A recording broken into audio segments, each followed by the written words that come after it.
Hi guys, so for today's video guys is pumunta kami ng dalampasigan dito sa amin. So we call this Baybay. So pumunta kami sa Baybay dahil ako ay maliligo ng dagat. Dahil ilang beses na po talaga tong aking ubo. So andito na kami guys sa dagat as in walang katao-tao. Wednesday to. Then after nun guys, bumili kami ng isda. Kasi masarap dito yung isda kasi fresh. Ayan. So, dito guys, pag bumili ka ng isda is pwede na siyang linisan agad-agad. Yan.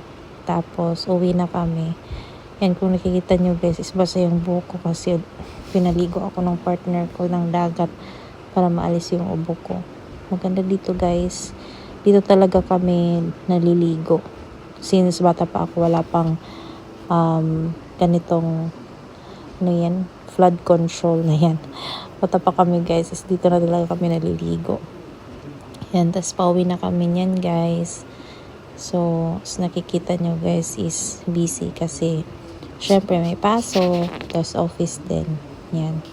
So, yun lang guys. Thank you sa pag-watch ng mini vlog ko. Follow me for more.